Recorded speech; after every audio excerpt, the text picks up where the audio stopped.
For 12 years, he didn't look into anyone's eyes. His mother, his father, his teachers, nobody. Until one day, a stranger looked at him. This is a story inspired by real life, and maybe it's your story. 2008, Boston. There's a 4-year-old boy named David. But David isn't like other children. He doesn't talk. He doesn't play. And most importantly, he doesn't look into anyone's eyes. His mother, Karen, is the first to notice.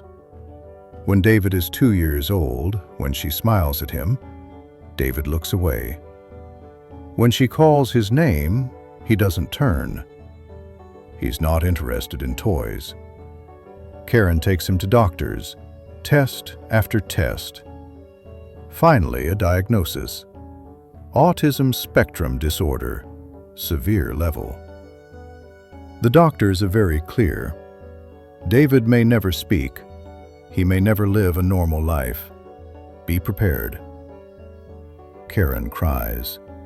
Her husband, Michael, is in shock. "Our son," he says. "Our David."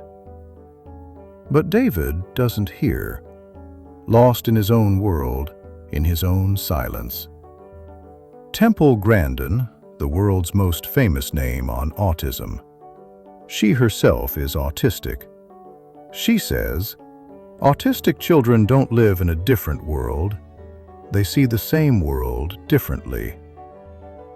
David's world is a place where sound, light, touch are too intense. Everything is too much. So he shuts himself off. That's why he doesn't look into anyone's eyes, because eye contact for him is too intense a connection. His family tries everything: therapy after therapy, special education, medications. But David doesn't change. Still not talking, still not making eye contact. At 5, he starts school, special education class. His teachers are very patient, but David never responds. He sits in the corner, spinning the wheels of a small car in his hand, for hours, never getting bored. Other children are playing, laughing, talking. David is in his own world. He turns 6, then 7, then 8. No change. Karen cries every night. "Does my son hear me?" she asks. "Does he see me? Does he love me?" Michael comforts his wife. "Of course he loves you. He just can't show it." But Karen isn't sure, because David never hugs, never says, "Mom," never looks into her eyes. At 9, David says his first word: water. Just that. But for his family, it's like a miracle. Karen cries a lot that day, from happiness. But this single word remains. David doesn't speak again. Months of silence. When he turns 10, his family is starting to give up. Maybe the doctors were right, they say. Maybe David will never change. But they don't give up, because he's their child. They can't give up. At 11, David transfers to a new school, a bigger school, more students. His family is worried. This much crowd will make David shut down more, they think. First day, Karen drops David off at school. David doesn't react at all. Just walks into the classroom with the same robotic walk. But there's something different about this school. A teacher named Mr. Anderson, young, energetic, and someone who has an autistic brother himself. Mr. Anderson notices something when he sees David. David's car. The same car for 12 years, a small red Ferrari. Mr. Anderson is very knowledgeable about cars. That day in class, he comes and sits next to David. He doesn't say anything, just sits, and takes out a small car from his own pocket, a blue Porsche, places it next to David's car. Still doesn't say anything. David notices, but still doesn't make eye contact, just watches both.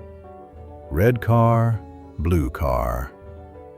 Mr. Anderson does the same thing every day. Comes and sits next to David, takes out his car, doesn't say anything, just exists there. 1 week passes, 2 weeks, 1 month. David doesn't react at all, but Mr. Anderson doesn't give up. Every day he comes, sits, takes out his car. After 2 months, one day, David makes a very small movement. Pushes his own car slightly toward Mr. Anderson's car. A very small movement. But Mr. Anderson notices. His heart beats fast, but he doesn't make a sound. Just pushes his own car toward David's car. David stops, thinks, then pushes again. And so a game begins. A silent game. 2 cars, 2 people, no words. After 3 months, Mr. Anderson asks David, "David, what color is your car?" David doesn't answer, but he's listening. The next day, he asks again, "David, what color is your car?" Silence again. A week later, Mr. Anderson asks again, "David, what color is your car?" And this time, David answers very slowly, very quietly, "Red." Mr. Anderson can't breathe. This is the first word David has said in 2 years. "Very good, David. Red." Days pass. Mr. Anderson plays with cars with David every day and asks a question every day. How many wheels? What brand? Fast or slow? David doesn't answer at first, but then, slowly, words start coming. 4. Ferrari. Fast. When Karen comes to school, the teacher tells her everything. Karen can't believe it. "Really? David is talking?" "Yes," says Mr. Anderson. "Not much, but he's talking." That night, when Karen gets home, she asks David, "David, what did you do at school?" David doesn't answer. But the next day, when he goes to school, he goes to Mr. Anderson, on his own. Months pass. David is now talking regularly, only with Mr. Anderson, and only about cars, but still not making eye contact with anyone. When he turns 12, one day, Mr. Anderson tells David something. "David, I want to show you something." David listens. Mr. Anderson takes out a photo from his pocket, a photo of a small child. "This is my brother, Alex. He's like you, autistic. He's 15, and he can't speak at all. But I know he loves me.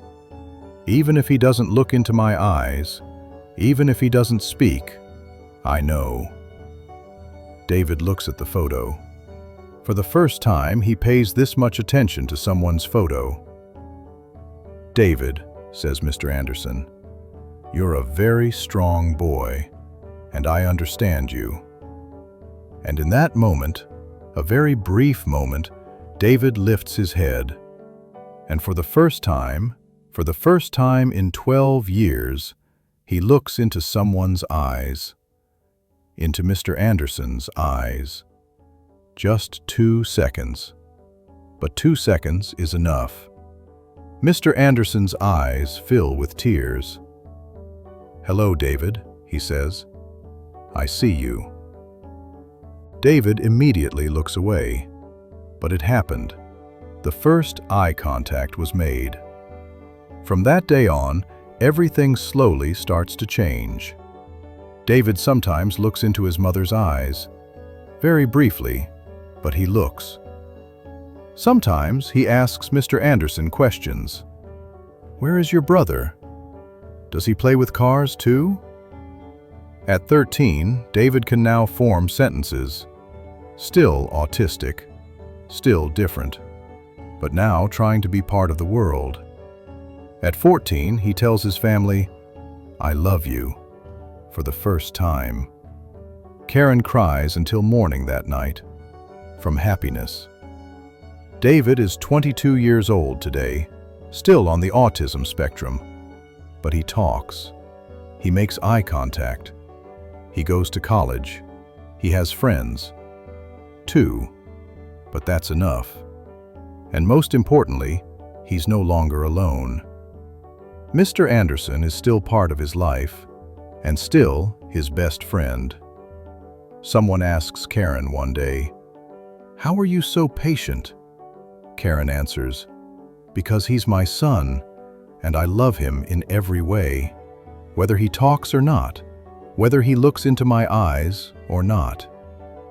This is a story, but it's a reality lived every day. Maybe you also know a David in your life. Maybe you yourself are different. Maybe your child, your sibling, your friend. This story shows you that everyone opens up in their own time, grows at their own pace. If you enjoyed stories like this, don't forget to subscribe to Mind Horizon. Every week, we'll tell you stories inspired by real life.